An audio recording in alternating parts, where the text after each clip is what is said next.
La pauvre femme enceinte a été expulsée de l'hôpital, mais personne n'imaginait qu'elle était l'épouse d'un PDG millionnaire, et il a fait regretter amèrement à tous. Claire avançait lentement dans les rues pavées du quartier Croix-Rousse, à Lyon. La lumière du matin filtrait à travers les nuages denses, projetant des reflets laiteux sur les vitrines encore endormies. Elle portait un long manteau gris élimé, boutonné jusqu'au cou, dissimulant tant bien que mal son ventre arrondi de 7 mois de grossesse. Son souffle était court, non seulement à cause du poids qu'elle portait, mais aussi en raison d'une douleur inhabituelle qui lui serrait les flancs depuis l'aube. Malgré cela, Claire n'avait pas l'intention de déranger qui que ce soit. Depuis 4 ans, elle travaillait comme vendeuse dans une petite boulangerie de quartier, connue pour ses brioches dorées et son pain croustillant. C'était un lieu modeste, mais chaleureux, où elle avait appris à reconnaître les clients fidèles rien qu'à leur manière de commander. Chaque matin, elle se levait avant 6 heures, marchait jusqu'à la boulangerie, préparait les étagères, lançait les fours avec le boulanger et accueillait les premiers passants avec un sourire discret. Son patron, un homme bourru mais juste, lui avait proposé de prendre un congé anticipé, mais Claire avait refusé. Elle voulait continuer, tant qu'elle le pouvait, garder un semblant de normalité avant l'arrivée du bébé. Son mari, Thomas, était en déplacement professionnel à Genève depuis 2 jours. Elle ne voulait pas l'inquiéter, alors elle n'avait rien dit des douleurs qui, cette fois, semblaient différentes, plus profondes, plus continues. À 8 heures du matin, alors que la douleur devenait insupportable, elle avait décidé de fermer la boutique plus tôt, prétextant un malaise. Elle appela un taxi, mais aucun ne répondait. Elle savait que prendre le métro dans son état n'était pas raisonnable, mais elle n'avait pas le choix. Le centre hospitalier du Sud, le plus proche, était à 3 stations. Le trajet fut pénible. Debout dans le wagon, elle s'accrochait à la barre métallique, retenant un gémissement à chaque soubresaut. Les regards glissaient sur elle, certains curieux, d'autres indifférents. Lorsqu'elle arriva à la station et grimpa lentement les escaliers, la pluie fine commença à tomber, ajoutant une morsure glacée à son malaise. Claire marcha jusqu'à l'entrée du service des urgences, ses jambes tremblant sous son poids, ses mains pressant son ventre dans un geste de protection instinctif. La salle d'attente était déjà pleine. Des enfants pleuraient, des hommes toussaient, des femmes fatiguées regardèrent le vide. Claire s'avança lentement vers la réception, tenant son carnet de santé d'une main et son sac de l'autre. La réceptionniste, une femme d'un certain âge aux lunettes épaisses, ne leva même pas les yeux lorsqu'elle l'interpella d'une voix rauque. « Bonjour, je suis enceinte de 7 mois. J'ai des douleurs. Ça ne s'arrête pas depuis ce matin. »« Carte vitale ?» répondit la femme sans émotion. Claire fouilla maladroitement dans son sac, peinant à trouver ses documents. Elle transpirait malgré le froid, son souffle court et entrecoupé. Finalement, elle tendit ses papiers. La réceptionniste les prit, tapa quelques touches, puis les lui rendit. « Il faut attendre. Asseyez-vous, on vous appellera. »« Mais, s'il vous plaît, j'ai vraiment mal. Vous n'êtes pas la seule. Prenez un ticket et attendez. Prochaine. » Claire fit un pas de côté, hébétée. Elle chercha une chaise libre, s'assit lentement et ferma les yeux. La douleur revenait par vagues, de plus en plus intense. Elle serrait les accoudoirs, essayant de ne pas gémir. Les minutes devinrent des heures. D'autres patientes entraient, certaines enceintes, d'autres non. Mais toutes semblaient passer avant elle. Elle regardait autour d'elle, tentant de croiser un regard compatissant, un signe qu'elle n'était pas invisible. Son téléphone vibrait dans sa poche. Elle l'ouvrit et vit qu'il n'y avait toujours aucune réponse de Thomas. Elle avait essayé de l'appeler 2 fois, puis lui avait laissé un message vocal à peine audible entre les contractions. Elle ne voulait pas l'inquiéter, mais à ce moment-là, elle avait peur. Peur que quelque chose n'aille pas avec le bébé. Peur de ne pas être prise en charge à temps. Un frisson parcourut son dos. Elle se pencha en avant, posant son front sur ses genoux, essayant de respirer lentement. Une infirmière passa devant elle, puis une autre. Aucune ne sembla la remarquer. Claire se leva difficilement, marcha jusqu'au comptoir une nouvelle fois. « Excusez-moi, je ne me sens pas bien. Je crois que quelque chose ne va pas. » La réceptionniste leva les yeux, l'air agacé. « Madame, retournez vous asseoir. Le médecin vous appellera quand ce sera votre tour. » Claire recula, les larmes aux yeux. Elle se sentait humiliée, fragile, abandonnée. Le monde autour d'elle continuait de tourner, indifférent à sa douleur. Elle retourna s'asseoir, une main sur le ventre, l'autre sur le cœur, priant pour que cela ne soit qu'une fausse alerte. Mais au fond d'elle, Quelque chose lui disait que cet imprévu ne ferait que marquer le début d'une tempête bien plus vaste.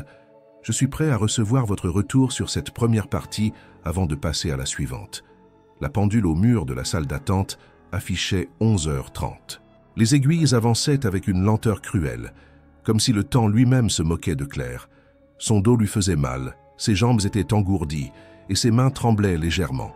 Chaque contraction était plus vive, plus précise, comme une lame qui traçait son chemin sous sa peau. Pourtant, autour d'elle, personne ne semblait prêter attention. Les allées et venues du personnel hospitalier suivaient un rythme mécanique et froid. Les appels de nom résonnaient dans un haut-parleur fatigué, mais jamais celui de Claire. Elle ne savait plus si elle était ignorée par négligence ou par un mauvais classement administratif, mais dans l'un ou l'autre cas, elle était seule, et ce sentiment d'abandon la rongeait. Elle avait tenté d'envoyer un nouveau message à Thomas, mais il restait sans réponse. Genève n'était pourtant pas à l'autre bout du monde. Elle aurait voulu entendre sa voix, ou même juste lire un mot rassurant. Le visage de Claire se contracta de douleur et de fatigue. À ce moment précis, elle sentit un liquide chaud glisser lentement le long de ses cuisses. Une panique glacée s'insinua dans sa poitrine. Elle baissa les yeux et constata la tache sombre qui s'étendait sur sa robe. Une rupture de la poche des os, mais à 7 mois. Trop tôt, beaucoup trop tôt. Elle se leva d'un bond, ou du moins tenta de le faire. Ses jambes vacillèrent. Une vieille dame, assise non loin, remarqua enfin l'état de Claire. Elle se leva aussitôt et l'attrapa par le bras. « Elle perd les os. Appelez quelqu'un !» cria-t-elle d'une voix perçante. La salle sembla sortir de sa torpeur. Quelques personnes se levèrent, d'autres s'écartèrent. Une jeune femme courut jusqu'au comptoir, en hurlant le message à la réceptionniste. Celle-ci, visiblement surprise, attrapa un téléphone d'urgence. En moins d'1 minute, 2 brancardiers arrivèrent, suivis par une infirmière. Claire, pâle comme la mort, était incapable de parler. Elle avait l'impression que son cœur battait dans ses tempes. Ses mains serrèrent le bras de la vieille dame comme une ancre dans la tempête. On la coucha sur un brancard, on la fit passer par un couloir étroit, puis un ascenseur. L'infirmière posait des questions, mais Claire avait du mal à formuler des réponses. Entre 2 contractions, elle soufflait des mots. 7 mois, douleur depuis ce matin, pas de médecin encore. Le visage de l'infirmière se durcit légèrement. Elle appuya sur l'interphone du brancard pour alerter le service obstétrique. Claire fut conduite dans une salle d'examen où une sage-femme l'attendait.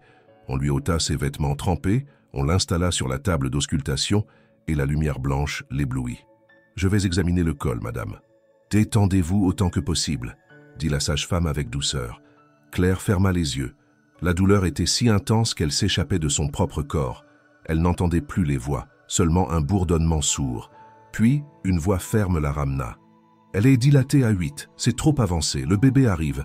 On appelle la néonate. » Un frisson glacé parcourut la colonne de Claire. Ce mot résonnait comme un signal d'alarme. Néonatologie. C'était l'annonce d'un accouchement prématuré. Le genre de situation qui demandait une préparation, une anticipation. Mais pour elle, cela arrivait sans le moindre avertissement.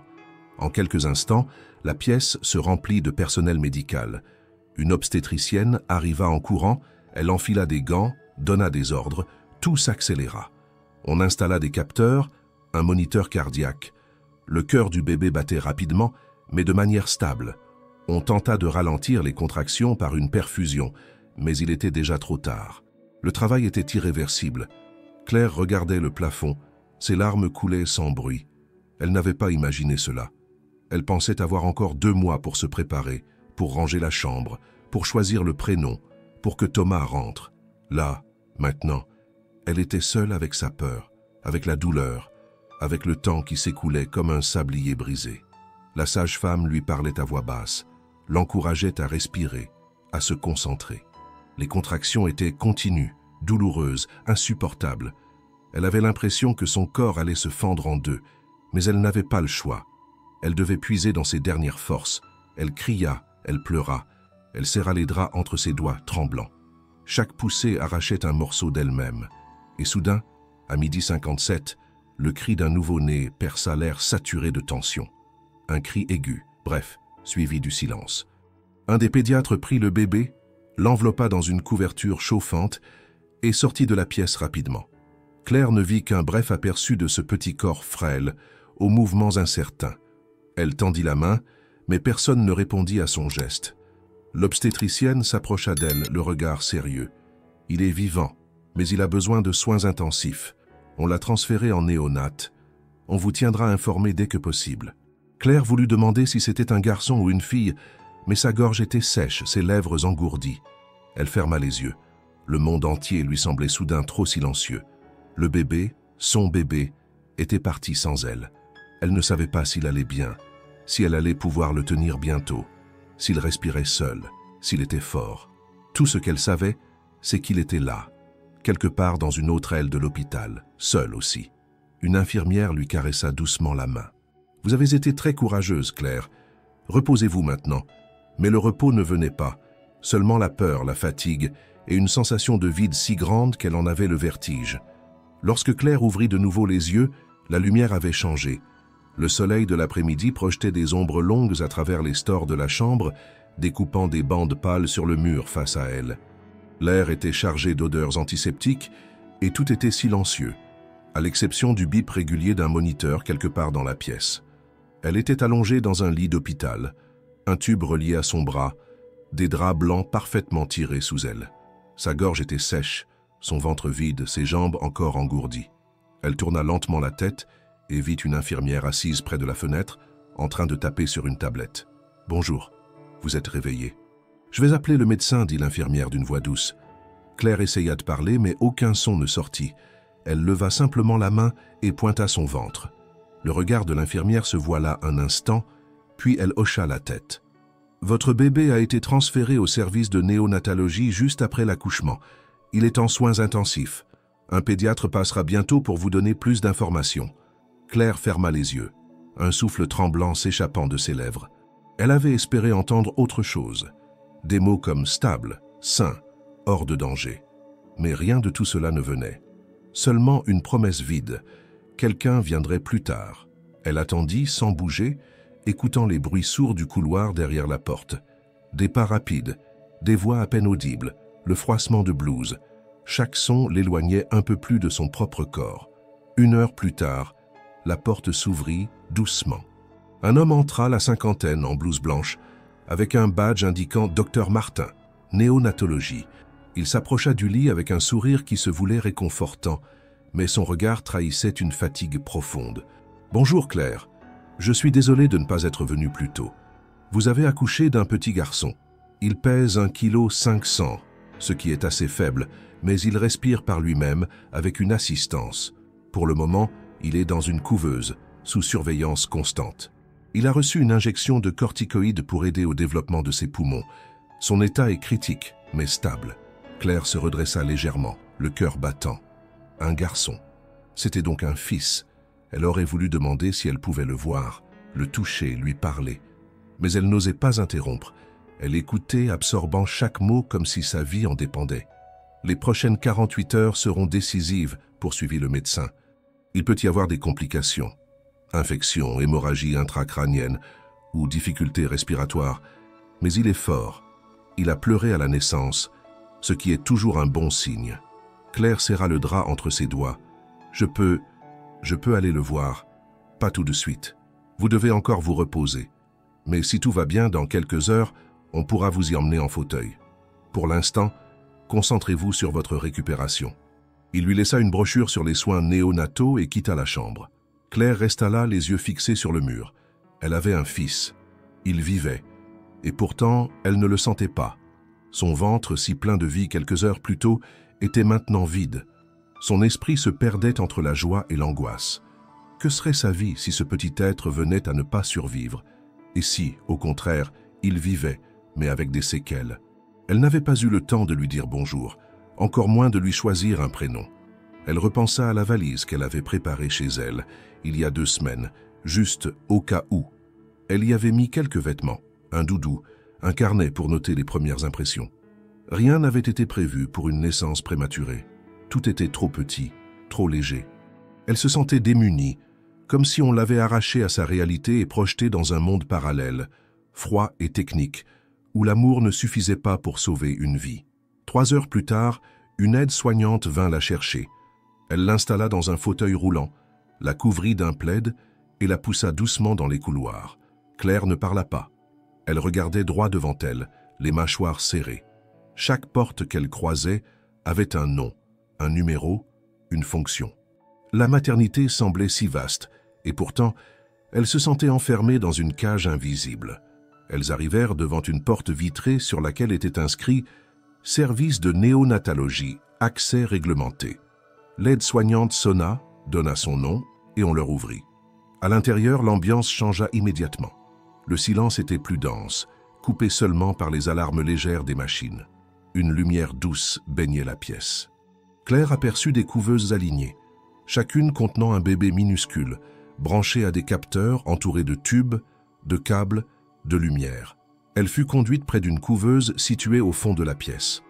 À l'intérieur, un tout petit corps, rougeâtre, remuait faiblement. Ses yeux étaient fermés, ses membres frémissaient. Il portait un bonnet de laine trop grand et une minuscule couche blanche. Claire posa la main sur la paroi de la couveuse, le souffle coupé. C'était lui, son fils. « Vous pouvez lui parler. Il vous entend, » murmura une infirmière. Claire s'approcha, mit ses lèvres contre l'ouverture de la paroi et chuchota. « Je suis là, mon bébé, je suis là. » Elle resta ainsi pendant de longues minutes, répétant ces mots encore et encore. Son cœur se brisait à chaque souffle, mais elle tenait bon. Pour lui, les jours qui suivirent furent une traversée étrange, suspendue entre deux réalités. Claire, installée dans une chambre étroite au bout du couloir du service maternité, vivait à contretemps. Son corps, vidé de l'enfant qu'il avait abrité pendant 7 mois, se réveillait lentement, douloureusement. Des douleurs sourdes remontaient depuis le bas du dos. La poitrine s'alourdissait à chaque montée de lait, et la fatigue s'insinuait partout, jusque dans ses pensées. Mais l'esprit de Claire, lui, n'était plus là. Il avait quitté cette chambre anonyme aux murs beiges pour demeurer tout entier dans la pièce blanche, silencieuse, où luttait son fils. Elle avait du mal à appeler cela son fils, non pas par détachement, mais parce qu'il lui semblait encore irréel, comme un rêve trop fragile pour être vrai. Chaque matin, elle attendait le passage du pédiatre avec une angoisse serrée au creux de l'estomac. Le docteur Martin ou un de ses collègues venait la voir, lui donnait des nouvelles techniques et précises, pesées au milligramme. Les constantes étaient stables, la saturation en oxygène fluctuait légèrement, le poids avait augmenté de 40 grammes, un nouvel examen cérébral était prévu. Claire hochait la tête, notait mentalement chaque mot, mais ce qu'elle cherchait vraiment, c'était une certitude. Un seul mot, une phrase simple comme « il va bien » ou « il va s'en sortir ». Mais cela, aucun médecin ne pouvait le lui dire.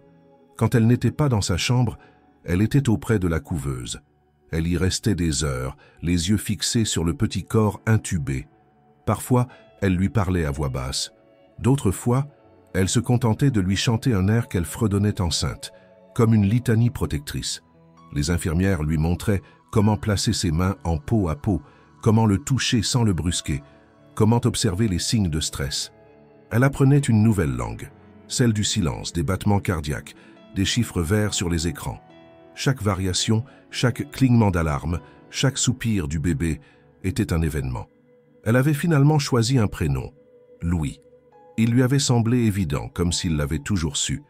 Elle murmura son nom pour la première fois un matin, alors qu'elle glissait ses doigts dans l'ouverture de la couveuse. « Bonjour Louis. Maman est là. » Le son de sa propre voix la bouleversa.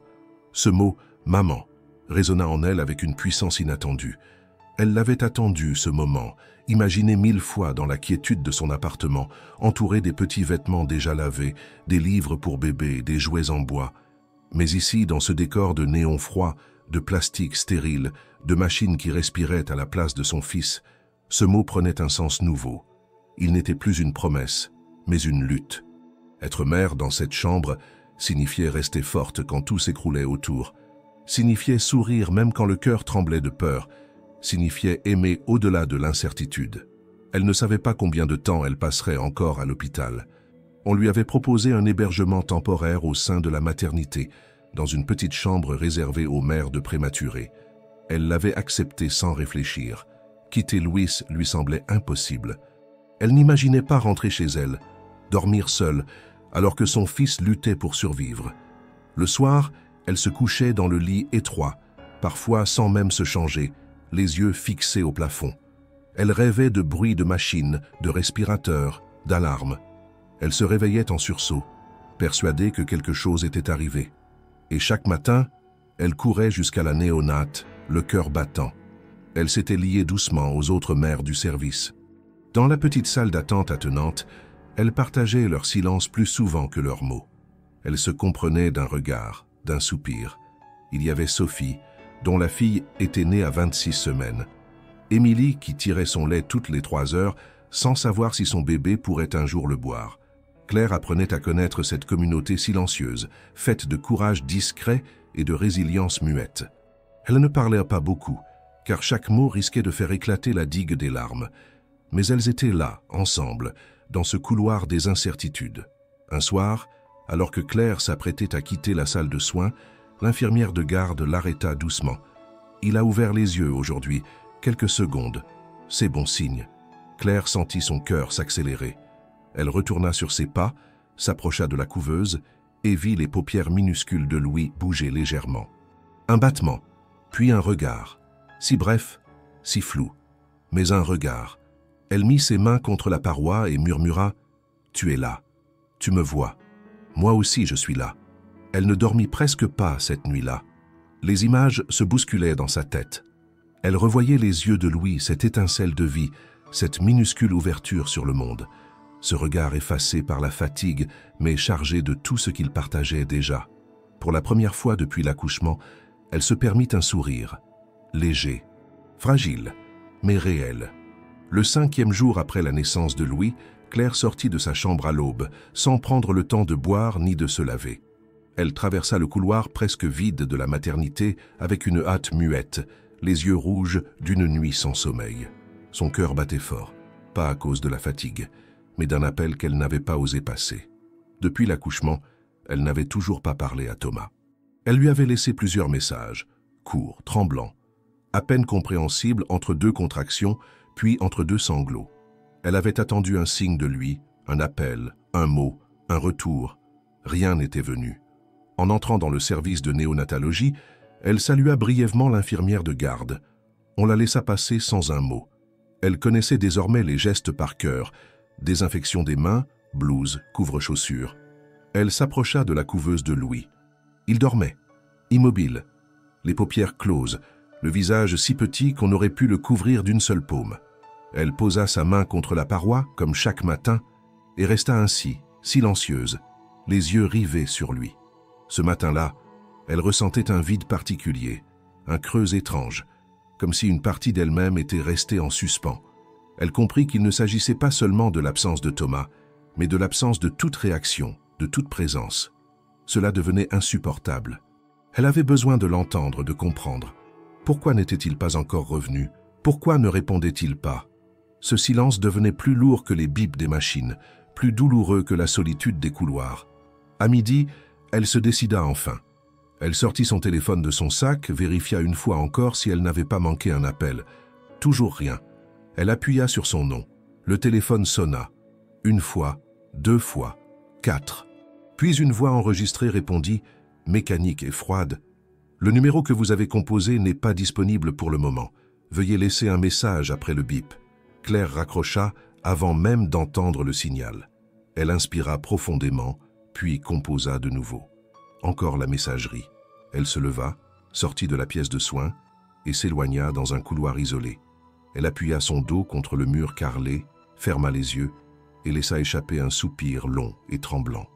Elle recomposa le numéro. Cette fois, elle laissa un message, sa voix à peine audible, comme si elle parlait à travers un rideau. « Thomas, c'est moi.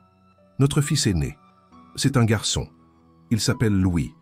Il est en couveuse. J'aurais voulu que tu sois là. J'ai besoin que tu sois là. Rappelle-moi. » Elle raccrocha et resta immobile, le téléphone dans la main, le souffle court. Elle retourna auprès de Louis, l'estomac noué, le cœur plus lourd que jamais. Toute l'après-midi, elle resta là, ses mains posées sur la couveuse, son regard rivé sur l'écran du téléphone posé à côté d'elle. Rien. Pas un appel, pas un message. Elle essayait de ne pas tirer de conclusions, de ne pas s'effondrer dans des suppositions, mais l'absence commençait à prendre la forme d'un doute, d'une peur sourde. Et s'il ne voulait plus d'eux? Et s'il avait fui? Non, Thomas n'était pas ce genre d'homme. Il l'avait toujours soutenu, avait été enthousiaste à l'annonce de la grossesse. Mais alors, pourquoi ce silence? En fin de journée, Claire retourna dans sa chambre, vide de réponse. Elle s'assit sur le lit, son regard perdu dans le vide. Elle repensa à tous les moments partagés avec Thomas, à leur promenade, au rire, au projet de prénom, au rendez-vous chez le médecin. Elle se souvint du jour où ils avaient assemblé le berceau ensemble, une après-midi d'hiver en écoutant de la musique. Tout cela lui semblait si loin, comme appartenant à une autre vie, une vie d'avant la fracture. Elle se força à manger un peu, un plateau d'hôpital froid et sans goût, puis elle se rendit à la salle d'expression pour tirer son lait. Ce rituel, aussi éprouvant que nécessaire, était devenu un acte de résistance. Chaque goutte recueillie représentait un lien, une preuve d'amour. Elle n'était pas sûre que Louis pourrait le boire un jour, mais elle continuait. Elle ne pouvait rien faire d'autre, et ce geste lui permettait de se sentir mère, active, utile. Le soir, elle s'allongea sans se déshabiller, le téléphone toujours dans la main. Elle s'endormit en fixant l'écran. Vers 2 heures du matin, un bruit la réveilla. Une vibration, un appel. Elle bondit presque hors du lit. C'était Thomas. Elle répondit d'une voix hachée par l'émotion. « Thomas ? Claire, je suis désolée. J'ai reçu ton message. Je ne savais pas quoi dire. Je ne savais pas comment réagir. Tu ne savais pas? Tu étais où? Pourquoi tu n'as pas appelé? J'étais à Genève, en réunion. Et puis j'ai eu peur. J'ai entendu ton message, ta voix. J'ai compris que c'était arrivé. Mais je ne pouvais pas. Je ne pouvais pas revenir. Notre fils est en néonat, Thomas. Il a besoin de toi. J'ai besoin de toi. Tu es son père. » Un silence s'installa au bout du fil. Claire sentit une larme rouler sur sa joue. « Je vais venir, je prends le train demain matin. Je suis désolée, Claire, tellement désolée. » Elle ne répondit pas. Elle resta là, le téléphone collé à l'oreille, écoutant le silence après ces mots. Puis elle raccrocha doucement, se recoucha et ferma les yeux. Pour la première fois depuis 5 jours, elle sentit le poids de l'épuisement l'emporter. Une fatigue sans nom, pas seulement physique, une fatigue de l'âme. Une fatigue née de l'attente, de la peur, du silence. Le lendemain matin, Claire ouvrit les yeux avec une lourdeur étrange, comme si la nuit avait pesé sur elle au lieu de la reposer. Elle se redressa lentement dans le lit, jeta un coup d'œil à la fenêtre, où un mince rayon de lumière filtrait entre les rideaux. Son téléphone était posé sur la table de chevet, muet, immobile. Aucun nouveau message. Elle se souvenait pourtant distinctement de cette voix dans la nuit. Thomas. Il avait promis de venir. Elle aurait voulu y croire pleinement, mais une part d'elle demeurait méfiante, abîmée par ces jours de silence. Elle se leva, enfila sa blouse et sortit de la chambre sans prendre de petit déjeuner. Son seul besoin, plus fort que la faim ou le sommeil, était de revoir Louis. Comme chaque matin, elle traversa les couloirs silencieux de la maternité, salua à peine les infirmières qu'elle croisait, puis franchit les portes de la néonate. Elle s'approcha de la couveuse. Louis dormait, la tête tournée vers la gauche, ses paupières si fines qu'on aurait pu croire à une feuille de papier posée sur ses yeux. Ses petites mains étaient repliées contre son torse et une fine sonde traversait ses narines. Claire sentit un serrement dans la poitrine. Ce minuscule être, si vulnérable, tenait à la vie avec une force que peu d'adultes possédaient. Elle resta là, de longues minutes, la main posée contre la paroi, immobile, concentrée sur le rythme de sa respiration. Elle ne se lasserait jamais de le regarder. Chaque frémissement, chaque battement cardiaque apparaissant sur l'écran, chaque mouvement de ses doigts était pour elle un miracle. Puis, elle se tourna vers la salle d'attente attenante, où elle vit une silhouette assise, la tête baissée, les mains entrelacées. Claire sentit son cœur s'arrêter un instant. C'était Thomas. Il était là, vêtu d'un manteau noir, le visage fatigué, non rasé, les yeux cernés. Il se leva lentement en la voyant, mais ne fit pas un pas vers elle. Ils se fixèrent à distance comme 2 étrangers se retrouvant après une guerre. Il ouvrit la bouche, puis la referma. Claire marcha lentement jusqu'à lui. Elle ne savait pas si elle devait le gifler, l'embrasser, lui crier dessus ou fondre en larmes. « Tu es venu » dit-elle simplement, d'une voix calme, presque froide. « Oui, j'ai pris le premier train. Je suis arrivée à 6 heures. Je suis restée là, je voulais pas te déranger pendant que tu étais avec lui. » Claire hocha lentement la tête. Un long silence s'installa. Thomas regarda autour de lui, mal à l'aise, puis reprit, la voix basse. « Je suis désolé, Claire. Je sais que j'ai été lâche. J'ai paniqué. J'ai entendu ton message et je me suis figé. C'était trop brutal, trop rapide. J'ai pas su comment gérer. Tu n'as pas su comment gérer? Tu crois que moi, j'ai su? Que c'était plus facile pour moi d'accoucher seul, d'attendre dans une salle d'hôpital sans savoir si notre fils allait survivre. Tu étais où, Thomas? Pourquoi tu n'as pas appelé plus tôt? Il baissa les yeux. Elle le vit lutter avec lui-même. Puis, il s'assit sur le banc, la tête entre les mains. Je t'ai vu t'éloigner pendant la grossesse. Tu étais absorbé par lui, par les préparatifs. J'ai eu l'impression que je n'avais plus ma place. Et quand tout s'est précipité, j'ai eu peur que tu n'aies plus besoin de moi du tout. Alors j'ai fui. Claire s'assit en face de lui. Elle le regarda longuement, son visage, ses gestes, son désarroi. Elle ne savait pas si elle devait comprendre ou se révolter. Mais à cet instant, elle était trop fatiguée pour se battre. « Il s'appelle Louis, dit-elle. Je l'ai nommé comme ton grand-père. Tu m'avais dit que tu l'admirais. » Thomas releva la tête. Une lueur traversa son regard. Il esquissa un sourire presque imperceptible. « Louis, c'est un beau nom. Tu veux le voir ?» Il hocha la tête. Claire l'emmena jusqu'à la couveuse. Il resta figé devant la vitre, ses yeux fixés sur le minuscule bébé branché à tant de câbles. Il mit longtemps avant de parler. « Il est si petit. Il est fort, » murmura Claire. « Plus fort que nous deux réunis. » Thomas se pencha lentement, posa sa main contre la paroi. Claire l'observa. Il était tremblant. Elle vit une larme silencieuse couler sur sa joue. Ce fut comme une fissure dans une digue. Un soulagement fragile. Claire lui prit la main, sans rien dire. Ils restèrent là, côte à côte, unis pour la première fois depuis des jours. Le silence entre eux n'était plus une barrière, mais un pont. Ils passèrent la journée ensemble, à veiller Louis. Les infirmières leur expliquèrent de nouveaux gestes, de nouveaux termes. Thomas écoutait attentivement, posait des questions, prenait des notes. Claire l'observait en silence. Elle sentait en lui une sincérité nouvelle, une présence enfin. Peut-être pas la certitude d'un avenir à deux, mais au moins la volonté d'être là, maintenant. C'était tout ce dont elle avait besoin. Le soir venu, ils sortirent de la néonate ensemble. Ils marchèrent jusqu'à la cafétéria, prirent un café tiède et insipide, mais partagé. Claire parla un peu. Elle lui raconta l'accouchement, les heures d'attente, la douleur, la peur. Thomas l'écouta, les yeux dans les siens. Quand elle eut terminé, il tendit la main, toucha doucement la sienne. « Je ne te demande pas pardon. Je sais que je ne l'ai pas mérité. Mais je suis là. Je veux me rattraper. » Claire ne répondit pas. Elle serra juste sa main doucement. C'était une première réponse. Demain, il verrait. Pour l'instant, Louis dormait paisiblement dans sa couveuse, et c'était tout ce qui comptait. Le 10e jour après la naissance de Louis, la lumière du matin s'infiltrait doucement dans les couloirs du service de néonatologie. Claire était debout depuis l'aube, ses cheveux attachés à la hâte, les traits tirés, mais le regard déterminé. Elle avançait en silence, comme chaque jour, dans ce monde parallèle fait de souffles artificiels et de gestes minutieux. Mais aujourd'hui, un frémissement différent l'habitait. Une intuition peut-être, ou simplement l'espoir. Thomas dormait encore dans la petite chambre qu'on lui avait attribuée la veille, après que l'équipe médicale eut accepté de le laisser rester. Il avait passé la nuit dans un fauteuil à côté de la couveuse, refusant de partir tant que Louis ne s'endormait pas complètement. Claire l'avait observé en silence, le cœur partagé entre douleur et reconnaissance. Louis avait franchi un seuil critique. Les médecins l'avaient confirmé. Ses constantes s'étaient stabilisées. Il répondait mieux aux soins et surtout, il avait réussi à respirer quelques minutes sans assistance. Ce n'était qu'un essai, une parenthèse de quelques instants, mais dans ce monde suspendu, chaque battement de cils valait une victoire. Claire entra dans la salle de soins, salua les infirmières et s'approcha de la couveuse.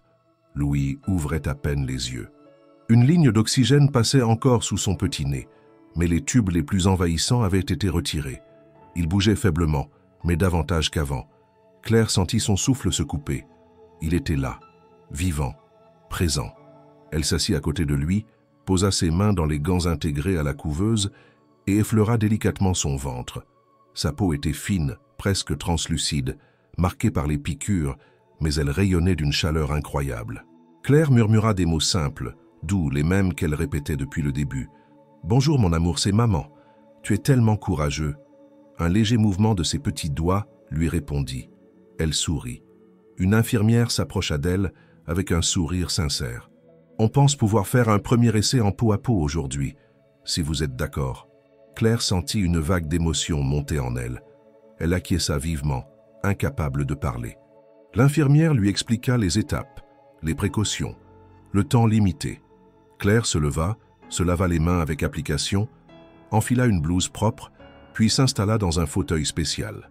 Une autre infirmière, gantée, sortit doucement Louis de la couveuse, l'enveloppa dans une couverture chaude et le plaça délicatement contre le torse nu de Claire. Le contact fut un choc, une déflagration silencieuse. Claire sentit le petit cœur de Louis battre contre sa poitrine. Elle ferma les yeux, ses bras entourant le minuscule corps, comme si elle pouvait le fondre en elle. Elle resta ainsi, immobile, bercée par le souffle régulier du bébé. Un silence presque sacré s'installa dans la pièce. Ce moment, elle l'attendait depuis des jours. Elle n'osait plus espérer le vivre si tôt. Elle caressa doucement son dos, ses épaules minuscules, et murmura des mots qu'elle seule comprenait. Des mots d'amour, de promesse, de pardon. C'était la première fois qu'elle se sentait véritablement mère. Pas une mère en attente, pas une mère en lutte, mais une mère en lien. Un lien de peau, de souffle, de vie. Thomas arriva quelques minutes plus tard, alerté par une infirmière. Il entra sans bruit et s'arrêta à la vue de Claire avec leur fils blotti contre elle. Il s'approcha lentement, s'accroupit près du fauteuil. Claire tourna la tête vers lui et leurs regards se croisèrent. Ils ne dirent rien. Il posa simplement sa main sur le bras de Claire et elle serra ses doigts en retour.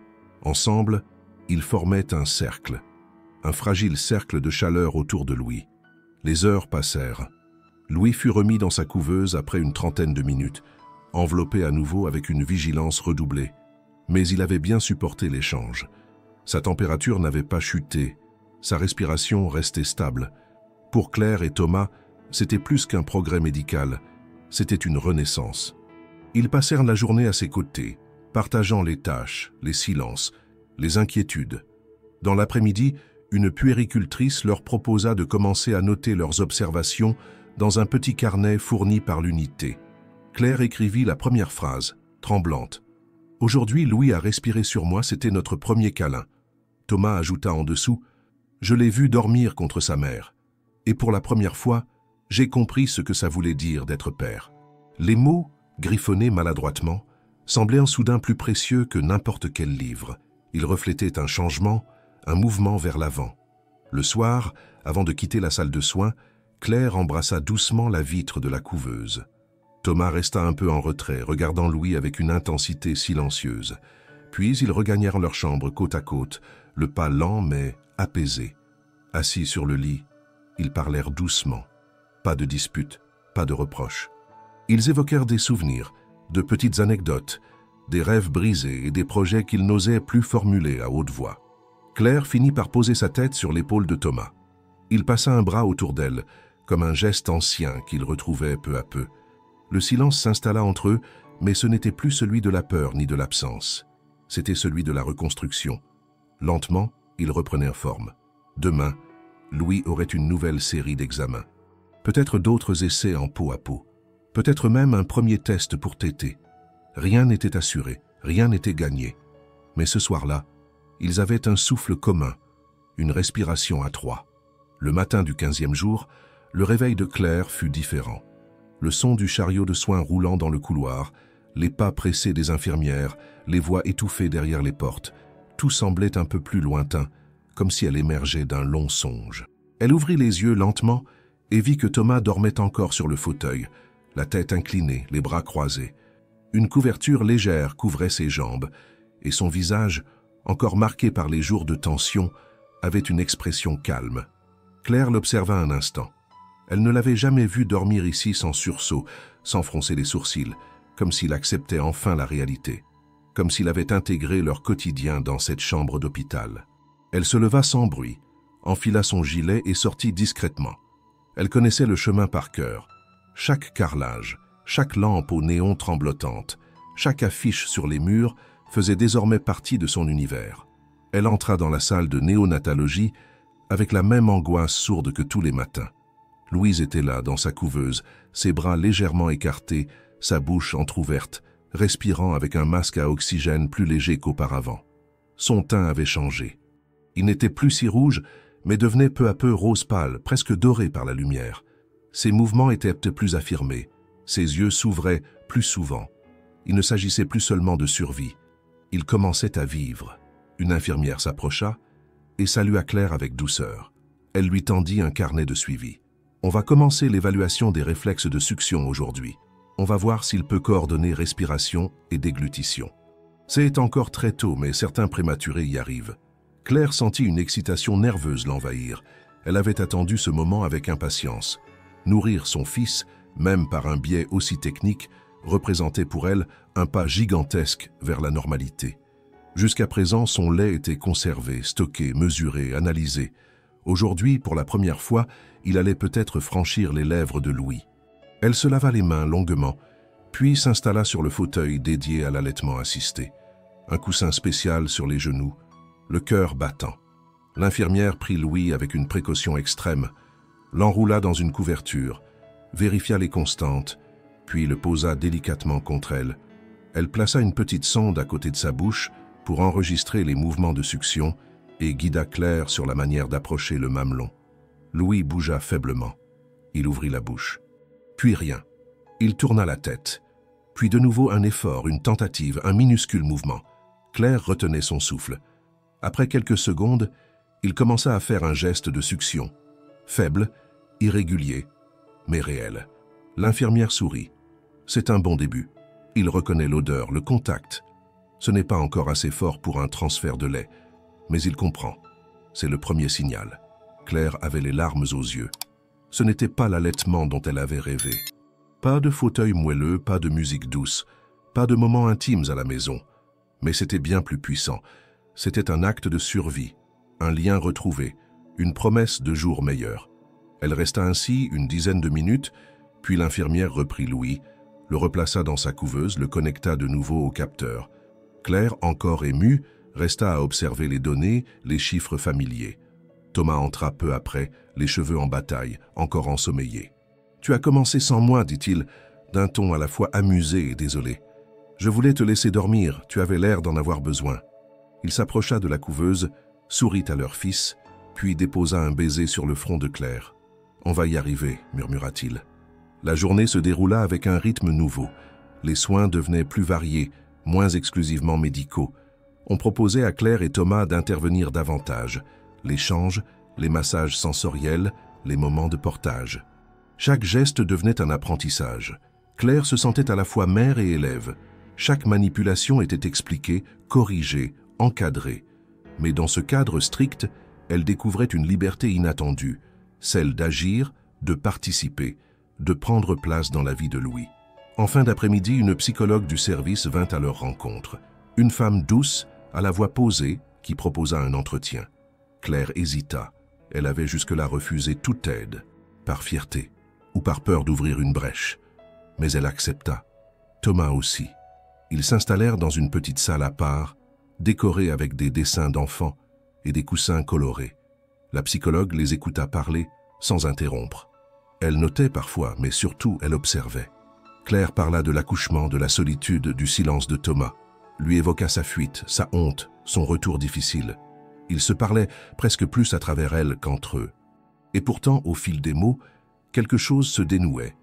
Ils n'étaient pas encore un couple réparé, mais ils formaient à nouveau une équipe. « Vous vivez une épreuve immense », conclut la psychologue. « Mais vous avancez, ensemble. C'est ce qui fera toute la différence pour Louis. » En sortant, Claire sentit un poids légèrement se soulever. Elle se permit même un rire discret, quand Thomas lui proposa de dîner avec des sandwichs de la cafétéria, comme un rendez-vous improvisé. Ils mangèrent assis sur un banc, à l'extérieur du bâtiment, le visage tourné vers le soleil couchant. Un moment simple, loin des alarmes, des machines, des doutes. Le soir, de retour auprès de Louis, Claire s'aperçut qu'il avait bougé dans sa couveuse. Il avait ramené une main près de sa bouche. Elle la regarda longuement, hypnotisée par ce petit poing fermé, ce geste si humain, si universel. Elle comprit alors que les premières frontières de sa vie s'effaçaient peu à peu. Louis n'était plus seulement un prématuré, il devenait un enfant, leur enfant. Le 20e jour depuis la naissance de Louis commença avec une lumière plus douce que d'habitude. Le ciel, vu à travers la fenêtre de la chambre partagée par Claire et Thomas, était d'un bleu pâle, presque printanier. Les arbres du jardin de l'hôpital montraient déjà quelques bourgeons timides, et pour la première fois depuis 3 semaines, l'air n'était plus chargé de cette humidité froide qui collait à la peau. Claire se leva lentement, une main sur son ventre désormais plat, ressentant encore les échos fantômes de ce qui l'avait abrité. Elle regarda Thomas qui dormait encore profondément, puis se dirigea sans bruit vers la salle de bain. Elle se lava le visage, attacha ses cheveux et se contempla un instant dans le miroir. Les cernes étaient toujours là, les traits tirés, mais il y avait aussi autre chose dans ses yeux. Une étincelle, une forme ténue de paix, peut-être d'espoir. Quand elle arriva dans le service de néonatologie, elle remarqua immédiatement quelque chose de différent. Une infirmière l'attendait près de la porte, avec un dossier à la main et un sourire presque enthousiaste. « Bonjour, Claire. Aujourd'hui, on va faire un grand pas. » Claire sentit son cœur s'accélérer, suspendu aux mots qui allaient y suivre. « Louis va quitter la couveuse. Il va passer en berceau chauffant. On va aussi commencer les premières tétées réelles. Il est prêt. » Elle resta un instant sans voix. Ces phrases qu'elle avait tant attendues, ces étapes souvent évoquées dans les réunions médicales, semblaient soudain irréelles. Elle suivit l'infirmière presque mécaniquement jusqu'à la place de Louis. La couveuse était encore là, mais ouverte. Les câbles principaux avaient été retirés, les sondes réduites au minimum. Louis, vêtu d'un petit pyjama rayé, semblait déjà transformé. Il avait pris du poids, ses traits s'étaient arrondis, et ses yeux restaient désormais ouverts plus longtemps. Claire s'assit, tendit les bras. L'infirmière l'aida à le prendre contre elle, à le positionner correctement, à guider sa bouche vers le sein. Et cette fois, il téta. Pas un long moment, pas avec régularité, mais assez pour que Claire sente ce frisson unique parcourir son corps. Il se nourrissait d'elle. Elle le nourrissait. Le cercle était complet. Elle sourit, les yeux embués, les mains tremblantes. Elle sentit que quelque chose changeait profondément. Ce n'était plus uniquement une question de survie. C'était de la vie, simplement. Thomas arriva peu après, alerté par un message de Claire. Il entra dans la pièce, s'approcha doucement, puis s'arrêta en voyant Louis contre sa mère. Il s'agenouilla devant eux, posa la main sur le dos de leur fils. « Tu es magnifique », dit-il simplement. Les jours suivants furent rythmés par de nouveaux apprentissages. Claire et Thomas prenaient en charge Louis de manière plus complète. Bain, habillage, pesée, alimentation. Le personnel leur laissait davantage d'autonomie, observant à distance, intervenant seulement en cas de besoin. Une puéricultrice leur remit un petit carnet intitulé « Journal de sortie ». Il s'agissait de noter les observations quotidiennes, les progrès, mais aussi de préparer les parents à la sortie de l'hôpital. Claire lut les premières pages, le cœur serré. Cela signifiait que bientôt ils quitteraient cet univers de machines, de soins constants, de couloirs froids. Ils rentreraient chez eux. Mais cela signifiait aussi qu'ils ne seraient plus entourés de professionnels, qu'ils seraient seuls avec leurs doutes, leurs responsabilités. Un après-midi, le pédiatre principal, le docteur Martin, les convoqua dans son bureau. Claire entra la première, Thomas derrière elle. Le médecin les salua, consulta quelques dossiers, puis leva les yeux. Louis évolue très bien. Il a franchi tous les paliers critiques. Il pèse maintenant 2,5 kg. Il maintient sa température, se nourrit presque exclusivement au sein, et ses constantes sont stables. Si tout continue ainsi, nous envisageons une sortie dans 1 semaine. Claire sentit ses jambes fléchir. 1 semaine. Ces mots résonnaient comme une délivrance, mais aussi comme une secousse. Elle regarda Thomas. Il avait le même regard que le sien, un mélange de joie et de crainte. « Vous serez accompagné, bien sûr, » poursuivit le médecin. « Un suivi à domicile sera mis en place. Une puéricultrice passera régulièrement. Vous aurez aussi un numéro d'urgence dédié. Mais c'est vous qui prendrez le relais. » Ils sortirent du bureau en silence comme sonnés. De retour dans leur chambre, ils s'assirent l'un en face de l'autre. « Tu te sens prête ?» demanda Thomas. « Non, mais je crois qu'on ne se sent jamais prêt pour ça. On apprend sur le chemin. » Ils parlèrent longuement ce soir-là, du retour à la maison, de la logistique, des nuits sans sommeil à venir. Claire évoqua la chambre de Louis, encore intacte, restée figée depuis son départ précipité. Thomas proposa d'y retourner seul pour tout préparer. Elle accepta. Elle resterait auprès de Louis jusqu'au dernier jour à l'hôpital. La semaine passa vite. Chaque jour, Claire notait dans le journal de sortie « Louis a tété 3 fois. Il a maintenu sa température. Il a souri après le bain. » De petites phrases anodines, mais chargées d'une fierté immense. Thomas revenait chaque soir avec des photos de la chambre, des peluches lavées, des draps repassés. Il avait même accroché au mur un cadre avec le prénom de leur fils. Le matin du départ, Claire se leva avant l'aube. Elle fit sa valise en silence. Thomas plia les derniers vêtements de Louis, rangea les petits jouets offerts par les infirmières. À 9 heures, une aide-soignante les accompagna jusqu'à la sortie. Claire portait Louis contre elle, dans une écharpe de portage, le cœur battant. En traversant les couloirs, elle salua les soignants. Certains souriaient, d'autres retenaient une larme. Ils arrivèrent à la porte principale. Le monde extérieur les attendait. Claire regarda Thomas. Il ouvrit la porte. Ensemble, ils franchirent le seuil. Une nouvelle vie commençait. Les premières lueurs du matin illuminaient la chambre silencieuse où Claire et Thomas s'étaient réveillés quelques heures plus tôt. C'était le jour le plus attendu depuis des semaines et, en même temps, le plus incertain. Les meubles de la chambre de Louis étaient désormais installés. Le berceau placé près de la fenêtre pour qu'il puisse distinguer le jour et la nuit, les murs peints d'une couleur chaleureuse, un gris doux tirant vers le beige, rehaussé d'une frise aux motifs animaliers. Le mobilier avait été disposé avec soin.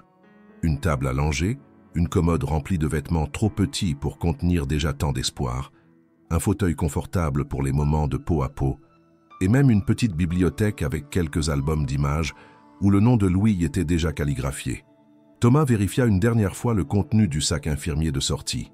Quelques couches, des compresses, la crème contre les érythèmes, un flacon de solution saline et le thermomètre. Tout avait été livré par l'hôpital pour une prise en charge à domicile. Une assistante médicale leur avait expliqué le plan. 3 visites hebdomadaires d'une puéricultrice, un suivi pédiatrique au centre de santé, la disponibilité permanente d'un numéro d'urgence en cas de complications. Tout semblait organisé, encadré, rassurant. Pourtant, lorsque Thomas posa l'oreille contre la porte pour écouter le silence de la maison, il eut l'impression de franchir une frontière invisible, de quitter un lieu abritant des experts et des protocoles pour entrer dans un territoire qui lui appartenait, mais où chaque décision serait désormais la leur. Ils se regardèrent, les yeux chargés d'émotion. Ils n'eurent pas besoin de mots. Claire prit doucement Louis contre elle, le cœur battant. Il était blotti au creux de son cou, un bonnet en laine légère sur la tête, une couverture bien ajustée pour garder sa chaleur fragile. Ils prirent la route, en silence d'abord, les mains posées sur le berceau installé dans la voiture. Dehors, le ciel était clair, le printemps s'épanouissait déjà dans les jardins environnants. Un souffle léger de renouveau semblait les accompagner. En arrivant à l'adresse de leur domicile, la tension monta légèrement. Ils n'avaient même pas reprogrammé le chauffage, craignant de dérégler l'équilibre thermique, mais ils avaient laissé une fenêtre entrouverte la veille pour rafraîchir la pièce. La température ambiante était d'environ 20 degrés, idéale selon les recommandations. Ils s'installèrent dans le salon, allumèrent la veilleuse prévue à cet effet, puis installèrent la station de surveillance pour mesurer la respiration, le rythme cardiaque et le niveau d'oxygène de Louis. Un moniteur discret mais rassurant, prêt à déclencher une alarme si quelque chose venait à se dérégler. La maison semblait soudain plus grande et plus vide, contrastant avec la présence minuscule et vivante qu'ils avaient ramenée. Ils repartirent ensuite dans la chambre de Louis, où tout semblait en attente. Un berceau classique, un matelas ferme, des draps blancs, un petit mobile suspendu juste au-dessus.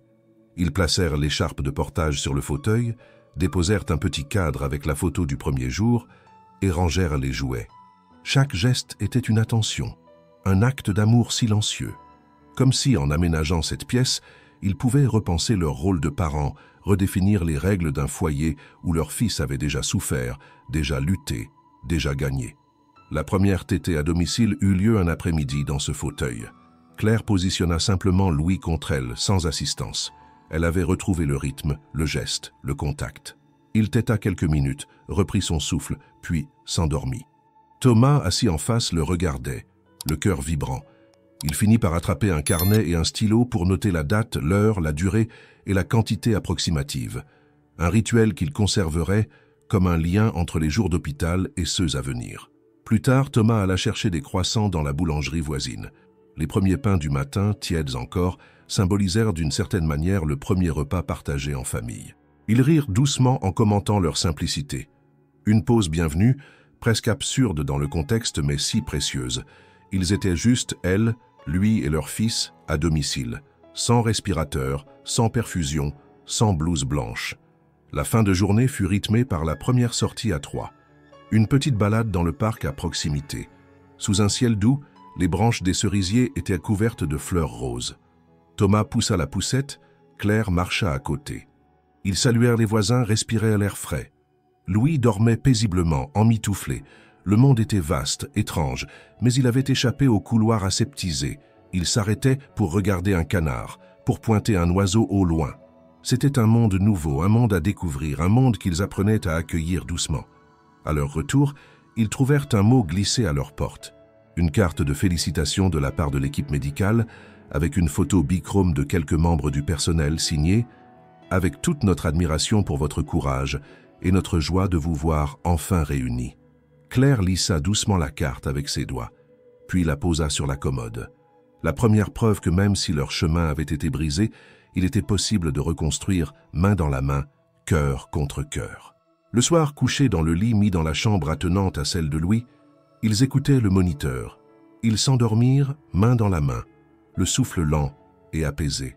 Leur fils était là, dans la pièce voisine, solide dans sa fragilité, plus humain que jamais. Et pour la première fois, ils se sentirent prêts à laisser le futur venir. Les jours à la maison s'égrenaient avec un rythme à la fois rapide et lent. Chaque heure semblait contenir des milliers de petits gestes, de micro-décisions, de vérifications silencieuses. Claire et Thomas vivaient suspendus entre l'émerveillement de voir Louis grandir enfin libre et l'angoisse sourde que tout cela ne soit qu'un équilibre temporaire, une parenthèse fragile dans un monde encore instable. Depuis le retour de l'hôpital, les nuits étaient devenues le théâtre principal de leurs inquiétudes. Le jour, ils parvenaient à composer une routine. Tété, bain, repos, petite promenade. Mais à la tombée du soir, quand les bruits de la ville s'estompaient, que les murs de la maison se refermaient sur eux, l'ombre du passé revenait leur souffler à l'oreille. Louis dormait dans sa chambre, à 2 mètres à peine de leur lit.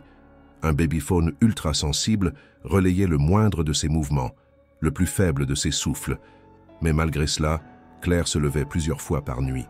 Elle se glissait dans la chambre, allumait la veilleuse, posait sa main sur le torse minuscule de son fils pour sentir le va-et-vient de sa respiration. Parfois, elle restait assise à ses côtés, incapable de se rendormir. Le souvenir des machines, des alarmes, des visages préoccupés des soignants était encore trop présent dans sa mémoire. Chaque silence était suspect, chaque soupir trop fort, une alerte. Thomas, de son côté, tentait de préserver un semblant de normalité. Il avait repris un peu de travail à distance, répondant à des emails, organisant des réunions courtes depuis la cuisine. Il s'occupait aussi des courses, de la lessive, de la logistique du quotidien. Mais il n'était pas dupe. Il voyait bien que Claire s'épuisait. Il la surprenait parfois debout devant la fenêtre, Louis dans les bras, les yeux perdus dans le vide.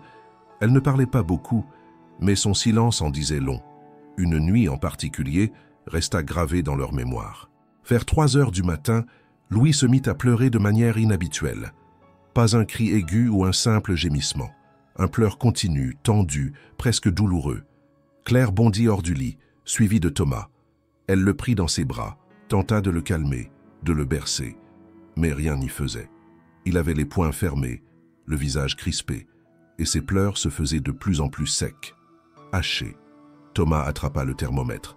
38,3. Une fièvre. Ils se regardèrent, les pupilles dilatées par l'angoisse. Claire commença à paniquer. Elle parlait vite, répétait les mêmes phrases, appelait à l'aide, alors qu'ils étaient seuls. Thomas saisit son téléphone, composa le numéro de l'assistance médicale pédiatrique fournie par l'hôpital. Une voix calme leur répondit. Il expliqua les symptômes. L'infirmière de garde leur demanda de vérifier l'hydratation, la coloration des lèvres, la souplesse de la nuque. Claire s'exécutait pendant que Thomas suivait les instructions.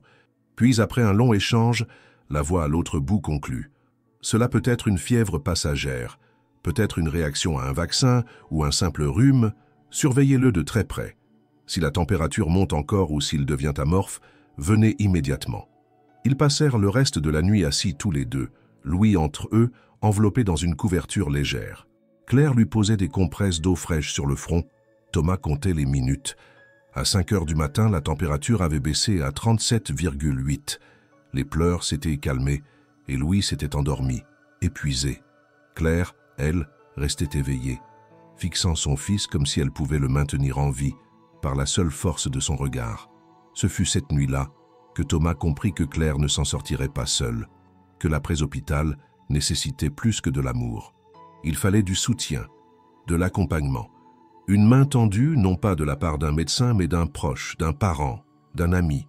Le lendemain matin, alors que Claire dormait enfin, Thomas sortit dans le jardin, appela sa propre mère. Il n'était pas en très bons termes depuis des années, mais il sentit que c'était le moment. Il expliqua la situation, demanda de l'aide, non pas pour remplacer Claire, mais pour l'entourer, pour soulager les tâches secondaires. À sa grande surprise, elle accepta. 2 jours plus tard, elle arriva avec un sac plein de repas préparés, de petits cadeaux et surtout une voix douce et stable. Ce soutien marqua un tournant. Claire, d'abord méfiante, accepta peu à peu cette présence. Elle put se reposer quelques heures pendant que la grand-mère berçait Louis. Thomas reprit un peu de force. Ensemble, ils commencèrent à parler de fatigue, de peur, de culpabilité. Ils mirent des mots sur ce qu'ils avaient vécu et ce qu'ils vivaient encore. Ils comprirent que la guérison n'était pas uniquement celle de Louis, mais aussi la leur. Une reconstruction lente, intime, souvent invisible. Chaque nuit restait incertaine, chaque jour fragile. Mais ils n'étaient plus seuls dans la tempête. Ils formaient une barque instable, certes, mais naviguant ensemble, avec détermination. Et à travers les vitres de la maison, les premiers signes de l'été se dessinaient. Le vent tiède, les chants d'oiseaux, la lumière plus longue, autant de promesses muettes d'un demain qui lentement s'écrivait à leur rythme. Le 30e jour depuis la naissance de Louis marqua un nouveau seuil. Claire s'éveilla tôt, comme toujours, les paupières lourdes de nuits hachées. Dans la pièce attenante, Louis dormait encore, bercé par le souffle régulier de la veilleuse musicale que Thomas avait réglée sur un rythme lent. La maison était silencieuse, mais ce silence n'avait plus la même épaisseur. Il était peuplé de bruits familiers, les pas feutrés dans le couloir, le chuintement du biberon réchauffé, les petits grognements du nourrisson qui s'étire, les murmures de Thomas qui lisait à voix basse les notices médicales. Des sons qui, quelques semaines plus tôt, auraient déclenché l'alerte dans une chambre d'hôpital, mais qui maintenant signalaient seulement que la vie suivait son cours. Claire se redressa, glissa ses pieds dans ses chaussons et entra dans la chambre de Louis. Il remuait doucement sous sa couverture, les yeux entr'ouverts, les joues un peu plus pleines. Elle s'assit à côté de lui, posa sa main sur son ventre.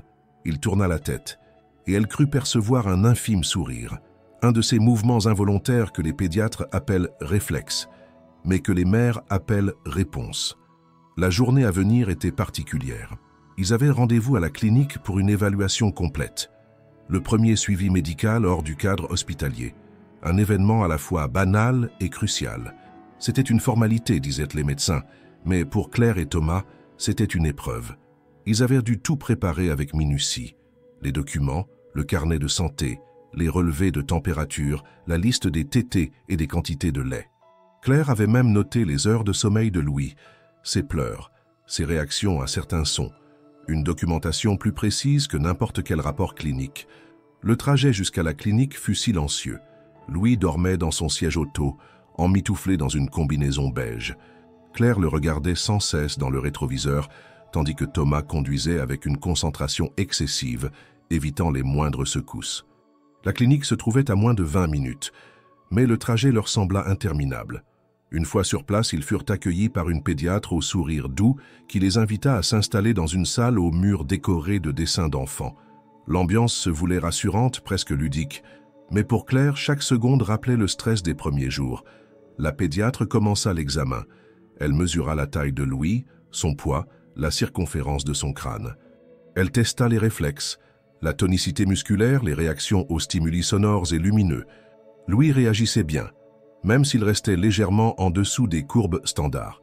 Claire sentait son cœur se serrer à chaque commentaire, même positif. Elle guettait le moindre froncement de sourcils, la plus petite hésitation dans la voix de la médecin. Mais rien ne vint. Au contraire, le bilan fut encourageant. Louis grandissait, lentement mais sûrement, qu'il reprenait du poids. Son développement neurologique suivait une trajectoire adaptée à sa prématurité. « Il va bien », conclut la pédiatre. « Il a besoin de temps, de suivi, mais il est sur la bonne voie. » Thomas soupira, visiblement soulagé. Claire resta silencieuse un instant, puis remercia d'une voix blanche. En sortant, ils s'arrêtèrent dans le petit jardin de la clinique. Un banc sous un arbre, une pause improvisée. Claire s'assit, Louis dans les bras, et le regarda longuement. Pour la première fois, elle sentit une peur se dissiper. Pas disparaître, non, mais s'alléger, comme un manteau trop lourd qu'on commence à poser à côté de soi. « Tu te rends compte ?» dit-elle à Thomas. « Il va bien. »« Je crois qu'on commence à y croire, » répondit-il. Ils rentrèrent à la maison avec une énergie nouvelle. Claire rangea les papiers, mit à jour le carnet de santé et colla même une petite étoile autocollante sur la page du jour. Une habitude qu'elle avait prise sans vraiment y penser, mais qui devenait un rituel réconfortant. Le soir, pendant que Thomas préparait le dîner, elle alla dans la chambre de Louis, l'observa dans son berceau. Il dormait paisiblement, une main posée sur sa joue, l'autre repliée contre sa poitrine. Elle s'assit près de la fenêtre, le carnet sur les genoux, et écrivit quelques lignes. Aujourd'hui, Louis a été examiné pour la première fois hors de l'hôpital. Il a été courageux. Moi aussi. Nous avançons. Les jours suivants furent ponctués de petits événements. La première fois que Louis s'éveilla sans pleurer, le premier sourire prolongé, la première nuit avec seulement 2 réveils. Des instants que d'autres auraient considérés comme banals, mais que Claire accueillait comme des miracles. Elle les consignait tous. Chaque geste, chaque changement de rythme, chaque infime progrès. Mais avec cette évolution vint aussi une autre forme de peur, celle du relâchement. De ne plus avoir l'œil médical permanent, de faire confiance à son propre instinct. Claire oscillait entre assurance et doute. Thomas le sentait. Il était plus calme qu'elle, plus en retrait parfois, mais il savait lire entre ses silences. Un soir, alors qu'elle semblait particulièrement tendue, il lui proposa une soirée en dehors de la maison. Juste 1 heure. Une amie s'était proposée pour garder Louis, une infirmière retraitée qui habitait à 2 rues. Claire hésita. Elle n'avait jamais été séparée de lui, pas même 1 heure, mais elle accepta. Ils allèrent au café du coin, une terrasse tranquille, 2 verres de vin, une assiette de fromage. Rien d'exceptionnel, et pourtant une parenthèse essentielle. Ils parlèrent d'autre chose, de musique, de films, de souvenirs d'avant. Ils rirent, même. Claire sentit ses épaules se détendre, son regard s'éclaircir. Elle se surprit à sourire, sans arrière-pensée. « On est encore là », dit-elle doucement. « Nous deux. » Et lui, il est là aussi. Mais il n'est pas toute notre histoire. Il est une partie d'elle. Ce soir-là, en rentrant, Claire retrouva Louis endormi dans les bras de la garde. Elle le reprit doucement, le berça un peu. Il ouvrit les yeux, puis se rendormit. Elle le coucha dans son berceau, puis regarda Thomas, debout dans l'embrasure de la porte. Il ne dit rien. Il n'avait pas besoin.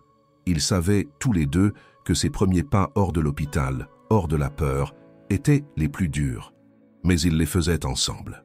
Le 40e jour après la naissance de Louis débuta dans une lumière presque irréelle. Claire se réveilla au son d'un silence particulier, celui qui n'inquiète plus, celui qui rassure. Louis dormait depuis 3 heures consécutives, un exploit inespéré quelques semaines plus tôt. Elle se leva doucement, passa la tête par la porte de sa chambre, l'aperçut profondément endormi, sa respiration lente et régulière. Elle referma sans bruit, revint vers son lit et s'assit, les jambes repliées sous elle. Elle resta ainsi plusieurs minutes, les mains croisées sur les genoux, sans rien faire d'autre que de respirer. Il y avait une paix étrange dans cet instant suspendu, une paix que seul le chemin parcouru pouvait justifier. Thomas arriva peu après, les cheveux ébouriffés, un t-shirt froissé sur le dos. Il s'assit près d'elle, sans dire un mot. Ils échangèrent un regard. Il n'y avait rien à ajouter. Ils savaient tous deux ce que cela représentait. Une victoire discrète, intime, mais immense. Une nuit où rien n'avait crié, où personne n'avait couru, où aucune alarme ne s'était déclenchée. Une nuit complète, une nuit humaine. Le reste de la journée suivit le même fil. Louis se réveilla paisiblement, téta sans difficulté, resta éveillé plus longtemps que d'habitude. Il commençait à s'intéresser aux formes, au visage, aux sons. Il suivait le mouvement des objets suspendus au-dessus de son berceau, s'agitait légèrement lorsque Claire chantonnait, s'apaisait au contact de la peau de Thomas. Chaque réaction était encore une surprise, chaque geste, une confirmation que la vie reprenait sa place. Lentement mais avec assurance, Claire passa une partie de l'après-midi à trier les affaires de la maternité, les pyjamas devenus trop petits, les carnets de notes, les documents médicaux, les photographies imprimées. Elle les rangea dans une boîte qu'elle ferma avec soin. Non pas pour les oublier, mais pour les préserver. C'était leur histoire. L'histoire de Louis, de sa venue au monde, de son combat silencieux. Elle ne voulait pas en faire un musée du malheur, mais un rappel de leur force, de leur capacité à traverser l'impensable. Elle trouva aussi le premier body qu'il avait porté, celui qui semblait gigantesque sur son corps minuscule, le jour où il avait quitté la couveuse. Elle le caressa du bout des doigts, puis le plia lentement, le glissa entre deux couvertures. Elle sourit, un sourire calme, profond. Ce tissu racontait désormais une résilience, non pas un miracle, mais un travail acharné, une série de décisions douloureuses, de nuits sans sommeil, de peurs affrontées. Thomas, pendant ce temps, réorganisait les photos sur leur téléphone.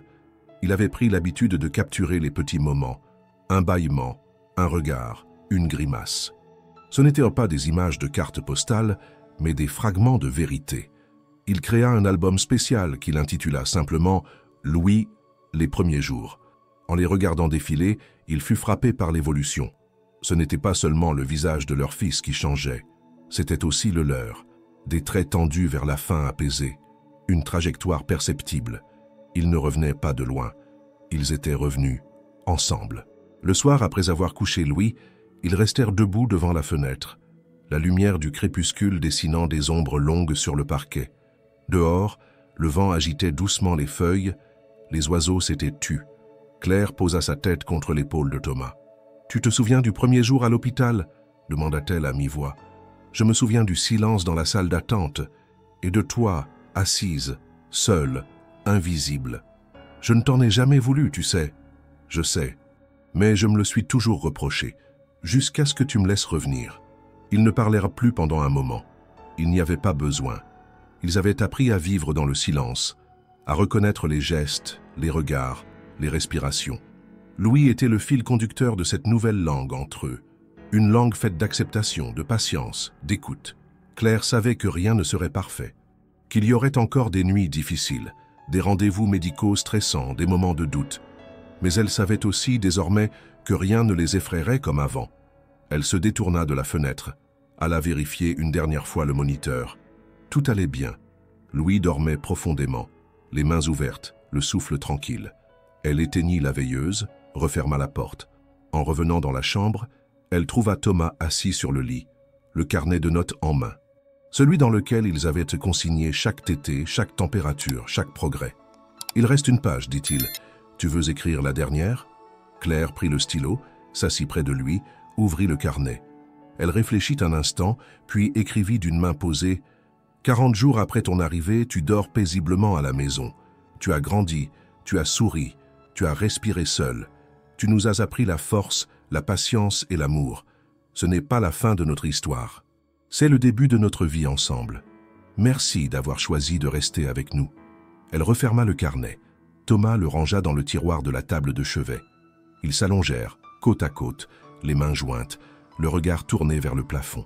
Le silence de la nuit ne les effrayait plus. Il leur appartenait. Et quelque part, dans la chambre voisine, un enfant dormait, vivant.